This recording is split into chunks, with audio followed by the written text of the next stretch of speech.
करीब 500 सालों के लंबे संघर्ष के बाद अयोध्या में राम मंदिर का सपना साकार होने वाला है।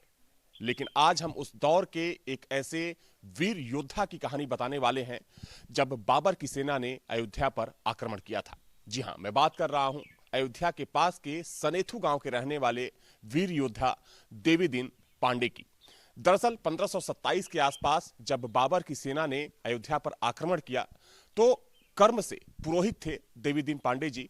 उन्होंने आसपास के गांव के लोगों को इकट्ठा किया, एक सेना बनाई और उस सेना के साथ उन्होंने बाबर के सेनापति मीर बाकी की सेना पर धावा बोल दिया। कहा जाता है कि देवीदीन पांडे ने अकेले ही 700 मुगलों को मार डाला और जिस तलवार से उन्होंने वो लड़ाई लड़ी, जिस तलवार से उन्होंने मुगलों का खात्मा किया, वो तलवार आज भी उनके गांव में, सनेथु गांव है, वहां पर वो तलवार रखी हुई है। ये देखिए, चूंकि इनके परिवार के लोगों का कहना है तकरीबन 6ठी या 7वीं पीढ़ी होगी देवीदीन पांडे की और उनका पूरा परिवार इसी गांव में अब रहता है, सनेथु गांव में, और वो तलवार आज भी इस गांव में रखी हुई है।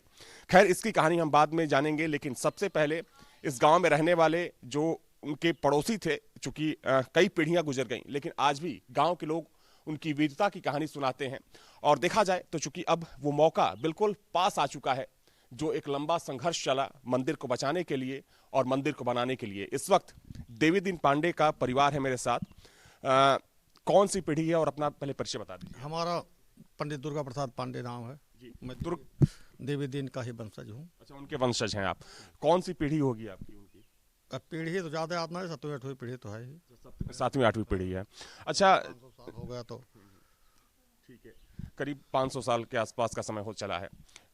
हमने कहानियां पढ़ी हैं, चूंकि गजेटियर में भी इस बात को लिखा गया है, लेकिन चूंकि आप उनके वंशज हैं, आप लोग बेहतर बता सकते हैं, तो मैं चाहूंगा कि शुरू से उस वक्त क्या हुआ, और चूंकि पीढ़ी दर पीढ़ी कहानी चलती आती है, आपने अपने पिताजी से, उन्होंने अपने पिताजी से वो कहानी सुनी होगी, उनकी वीरता की कहानी सुना। और जो किताब में छपा इतिहास क्या है, इतिहास क्या है, कहानी क्या है? यही है कि जब मीर बाकी ने धावा बोला मंदिर पर तोड़ने के लिए, तो इनको पता लगा, तो यहाँ के पुरोहित थे सूर्यवंशियों के, और सूर्यवंशी भगवान राम भी थे, तो इसलिए सब पूरी सूर्यवंशियों की सेना लेकर के सेना चढ़ाई किए। तो 7 दिन लगभग युद्ध चला। 7 दिन युद्ध चलने के बाद 700 लगभग बाबर के सैनिकों को मारा अकेले बाबा जी ने। बाबर ने स्वयं अपने तुर्क बाबरी में लिखा है, गजेटियर में भी लिखा है, इतिहास भी हमारे पूर्वज भी ऐसे सब बताते थे, बाबा बताते थे, पिताजी बताते थे। इसके बाद जब इतिहास खंगाला गया तो बुक में भी निकला। यही सब सच्चाई है। मंदिर के लिए हम लोग भी 92 में जब हुआ तो संघर्ष करने गए थे। जब बाबरी मस्जिद गिरी, यहाँ कार से तमाम जा रहे थे, सबको खाना पीना खिलाना, सबको रास्ता बताना, सबको साथ लेके जाना। अच्छा, ये जो हम तलवार देख रहे हैं इस वक्त यहाँ पर जो रखी हुई है, तो क्या ये बाबा देवीदीन पांडे जी की ये तलवार है? अच्छा, तो ये कब से आप लोगों के यहाँ पड़ी हुई है तलवार? अच्छा, दुर्गा प्रसाद पांडे जी ने हमें बताया कि किस तरीके से वो लड़ाई लड़ी गई, लेकिन गांव के भाला भी वहाँ रखा है। भाला कहाँ रखा है? वहाँ हनुमानगढ़ी पर। अच्छा, जिस भाला बाबा पूछेंगे बता देगा, देवीदीन का भाला वहीं है गेट पर। अच्छा, हाँ। अच्छा, जो गेट पे जो भाला लगा है ये उन्हीं का? हाँ, उन्हीं का भाला है। भाला भी लिए थे साथ में, जैसे घोड़े पर तलवार और भाला सब लेके लड़ाई करते थे ना, तो भाला वहीं रखा है भी। अच्छा, किसी से पूछेंगे बता देंगे सब। गांव के और भी बड़े बुजुर्ग हैं मेरे साथ। आपका नाम क्या है? श्री राम जग पांडे। तो आप भी उनके वंशज हैं? जी हाँ। तो अब देखिए, अब तो मंदिर चूंकि बन ही चुका है लगभग, मंदिर में प्राण प्रतिष्ठा 22 तारीख को होनी है, लेकिन देखा जाए तो लोगों को ये लड़ाई इतनी आसान लग रही होगी, लेकिन जिन्होंने इसके लिए संघर्ष किया मंदिर को बचाने के लिए और बाद में उस मंदिर को बनाने के लिए, तो आप किस तरीके से याद करते हैं देवीदीन पांडे जी को? देवीदीन पांडे जी हमारे पूर्वज थे और 700 मुसलमानों को मौत की घाट उतारा है। हम लोग बड़े गर्व से कहते हैं कि जन्मभूमि में हम लोगों को सफलता मिली, प्राप्त हुई, और हम लोग बहुत प्रसन्न हैं। और उसी दिन यहाँ पर सुंदरकांड का पाठ भी होगा 22 जनवरी को। अच्छा, 22 जनवरी को। हाँ। अच्छा, तो देवीदीन पांडे जी की कोई निशानी, चूंकि तलवार तो उनकी है, यहाँ पे रखी है आपके घर में, भाला हनुमानगढ़ी, मैंने सुना कि जो कार्यशाला है जहाँ पर पत्थरों को तराशा जाता है वहाँ भी उनका वर्णन हाँ हाँ, जहाँ कार्यशाला है, पत्थर तलाशे जा रहे हैं, वहाँ पर उनकी तस्वीर मौजूद है। जी हाँ। ठीक है, गांव के और भी बाकी लोग हैं। चूंकि देखिए आपका अपने नाम बता दीजिए पहले। हरिश्चंद्र पांडे। हरिश्चंद्र जी, गर्व होता है कि आप उस गांव के रहने वाले हैं जिस गांव के एक पुरोहित ने मंदिर को बचाने के लिए एक लंबी लड़ाई लड़ी, और ना सिर्फ लड़ाई लड़ी बल्कि मुगलों से लोहा लिया और कई मुगलों को मार भी डाला। जी, हमारे बाबा थे सालिक राम पांडे जी, हमारे बाबा थे। जो है वो हम लोगों से जब छोटे छोटे थे तो हमेशा बताया करते थे कि हमारे पूर्वज ने ऐसा जाकर के राम जन्म भूमि पर किया है, और तभी से हम लोग जानते हैं और पढ़े भी हैं और हमेशा जन्मभूमि से जुड़े भी हैं, और हमेशा कुछ भी होता है तो हम लोग पूरा योगदान हमेशा देते रहते हैं, लेकिन कभी किसी ने यहाँ पर ध्यान नहीं दिया। लेकिन हम लोगों को खुशी है कि आज उनका सपना साकार हो गया, और इस कारण से हम लोग बहुत खुश हैं। ठीक है, इस गांव के कुछ युवा भी हैं। आप इसी परिवार से हैं? जी हाँ, मैं इसी परिवार से हूँ, उन्हीं का वंशज हूँ। अच्छा, उनके वंशज हैं।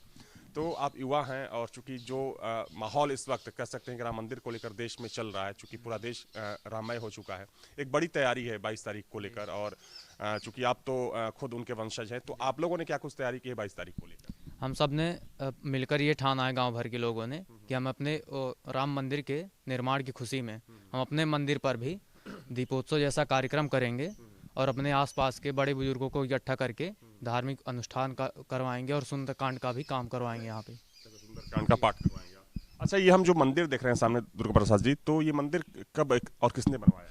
मंदिर पहले बना था, फिर सालिक राम ने बनवाया, फिर इसको अभी हम लोगों ने बनवाया। तो मंदिर क्या उनके ज़माने में ही जब देवी उनके ज़माने में था, फिर उनके ही वंशज थे जिसके नाम से पूरा सालिक पंडित, सालिक जो उनके वंशज, हाँ वो भी पुरोहित थे पूरे इलाके के, तो उन्होंने बनवाया था। तो ये मंदिर भी राम जी का मंदिर? हाँ, राम लक्ष्मण जानकी का विराजमान मंदिर है, और इधर भोलेनाथ का दरबार है। चूंकि मैंने कहानी पढ़ी है उनके बारे में, कहा जाता है कि जब वो लड़ाई लड़ रहे थे मुगलों की सेना से, तो किसी मुगल ने पीछे से वार किया, और कहा जाता है, हाँ, और हालांकि कहा जाता है कि गमछे से फिर उन्होंने अपने गले को बांधा, और फिर उसके बाद पहले मीर बाकी ने पीछे से लखौरी ईंट से प्रहार किया, फिर उनका सर फट गया, सर फटने के बाद अपने अंगूठे से सर को बांधा, फिर 7 आदमी को काटे, इसके बाद फिर दूसरे ईंट से प्रहार किया, तब गिर गए। हौद से पीछे हौद था, हौद के पीछे से वार किया फिर से, तब गिर गए, उसे वक्त वीरगति प्राप्त हो गई। तो देखिए, आज की अगर बात करें तो 22 जनवरी को अयोध्या में राम मंदिर की प्राण प्रतिष्ठा होनी है, लेकिन आज मैं उस गांव में हूं जिस गांव के वीर देवीदीन पांडे जी रहने वाले थे। कर्म से वो पुरोहित थे, लेकिन जो जज्बा, जिस जज्बे के साथ उन्होंने मुगलों की सेना से लोहा लिया, और ना सिर्फ लोहा लिया बल्कि करीब 700 मुगलों को मौत के घाट भी उतार दिया। उनका सपना यही था कि राम मंदिर को बचाया जाए, और जो मुगल सेना सपना लेकर आई है उस सपने को ध्वस्त किया जाए। तो चूंकि उसी गांव में हूं, उनके देवीदीन पांडे के जो वंशज हैं वो भी इसी गांव में रहते हैं, तब का मंदिर उनका बनाया हुआ है। बार बार इस मंदिर का नया निर्माण भी कराया गया, और इस वक्त एक बार फिर से उनकी तलवार आपको दिखा दूं। दरअसल ये तलवार काफ़ी, चूंकि बहुत पुरानी तलवार हो चुकी है, और इनके परिवार के लोगों का कहना है कि ये इसी तलवार से पंडित देवीदीन जी ने मुगलों की सेना से लोहा लिया था, और ना सिर्फ लोहा लिया था बल्कि इसी तलवार से 700 से ज़्यादा मुगलों को मौत के घाट उतार दिया था। कुल मिलाकर कह सकते हैं कि राम मंदिर के लिए, चूंकि अब तो मंदिर का जो सपना है वो साकार होने वाला है, लेकिन देखा जाए तो 1527 के आसपास जब बाबर की सेना ने अयोध्या पर धावा बोला था मंदिर को ध्वस्त करने के लिए, तोड़ने के लिए, उस दौरान भी एक लंबी लड़ाई लड़ी गई थी, और उस लड़ाई में पंडित देवीदीन जी की जो भूमिका थी वो सबसे महत्वपूर्ण मानी जाती है। कहा जाता है कि वो पहले ऐसे कारसेवक थे जिन्होंने मंदिर को बचाने के लिए अपनी जान की बाजी लगा दी। वीडियो जर्नलिस्ट अमित सिंह के साथ अविनाश सिंह, न्यूज स्टेट, अयोध्या।